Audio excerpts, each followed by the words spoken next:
एवं सुसज्जित व्यवस्था के साथ हमारे मध्य है।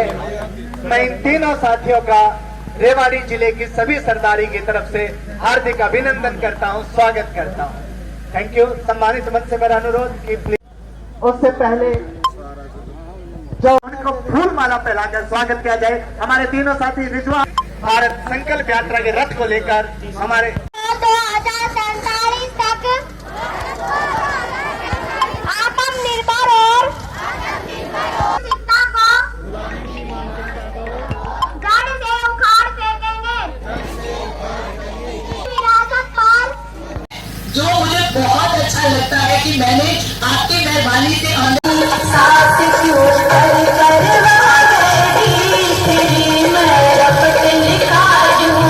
यूनिटी में खुद साइकिल लेकर चलने वाले हमारे आदरणीय एसपी साहब से आप इन लम्हों का साक्षी बने। हमें आप उस समय मौजूद थे और क्रम को आगे बढ़ाते हुए श्री राम लुटा जी डीसी रेवाड़ी उनको बोल हमें संदेश देते हैं कि अपनी खुशबू फैलाते रहें और जिनकी अगुवाई में रेवाड़ी जिला निरंतर प्रगति के पथ पर अग्रसर है। सुविधाएं सब व्यवस्थाएं अपनी जगह पर मुस्तैद है या नहीं, ऐसे नेतृत्वकारी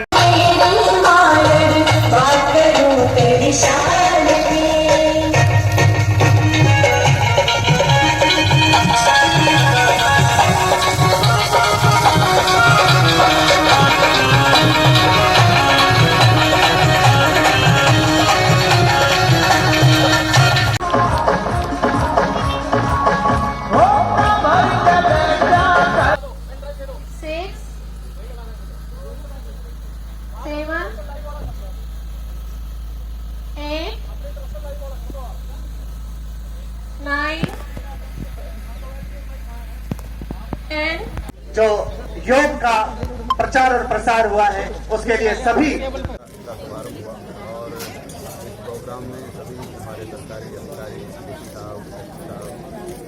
सभी जिले के अधिकारी शामिल हुए और हमारे जो गांव के लोग थे वो भी आसपास के लोग शामिल हुए और जो देश के प्रधानमंत्री नरेंद्र भाई मोदी जी पिछले 9.5 साल के अंदर पूरे देश के अंदर जो भी जन कल्याणकारी योजनाएं चलाई हैं उन सब जन कल्याणकारी योजनाओं का इसमें दर्शन हुआ और देश के प्रधानमंत्री जी ने जिस तरह से कहा कि भाई ये मोदी की गारंटी की वैन है और जो पिछले 9 साल में उन्होंने काम किए और आगे भी जो गरीब आदमी जो भी जिस चीज़ का हकदार है उसको हक मिले और हम सब चाहे वो महिला हो, चाहे दलित हो, चाहे युवा हो, चाहे सभी को हम उनका हक देना चाहते हैं जो इससे वंचित रह गए। इस तरह का संदेश देश के प्रधानमंत्री नरेंद्र भाई मोदी आज मौके पर एक बच्चा 8 साल का था जिसके माँ और बाप नहीं थे, उसकी दादी थी तो उसकी दादी ने एक अनुरोध किया कि मेरे बच्चे का पोते का पेंशन नहीं बन रही तो उसकी तुरंत हमने बनवाई है। और इसी तरह एक और पुरुष था जिसको 2 साल 13 साल से मरा हुआ दिखाई दे मतलब इसमें दिखा रखा था, उसका भी उन्होंने एक सर्टिफिकेट दिया है जो लाइव है। तो और भी बहुत सी आज ये क्रीड विभाग यहाँ बैठा है और जो इस तरह की समस्याएं चाहे इनकम की हो चाहे कोई भी आईडी की जो भी MDID की जो भी समस्याएं हैं वो सब यहाँ ठीक करेंगे क्योंकि अधिकारी है। आपकी मौजूदगी थी इसलिए पेंशन तुरंत बन गई। लोग पेंशन के लिए अक्सर चक्कर लगाते देखे जाते हैं, इसको लेकर क्या कुछ आगे? देखो हमने सभी आज ADC साहब भी यहाँ से मतलब प्रोग्राम के नोडल ऑफिसर हैं उनको भी मैंने दिशा निर्देश दिए हैं कि भाई इस तरह की समस्या आगे ना आए और तुरंत लोगों के काम किए जाएं क्योंकि सरकार ने जो योजनाएं शुरू की हैं लोगों को लाभ देने के लिए। सेशन से पहले जो विपक्षी पार्टियां वो इस तरह से बैठकें करती हैं और हम पूरी तरह तैयार हैं। विपक्ष का काम होता है सरकार की आलोचना करना, लेकिन सरकार का काम है उनका जवाब देना। सेशन जो हमारी एडवाइजरी बोर्ड है वो फैसला करती है कितने दिन का सेशन करना चाहिए, अगर वहाँ उनको ज़रूरत है तो वो बढ़ सकता है। देखो मैंने अभी कहा कि विपक्ष से चाहे सरकार कोई भी अच्छा काम कर ले उसकी आलोचना करता ही करता है तो उसका कोई इलाज नहीं है, लेकिन सरकार ने अच्छा काम किया।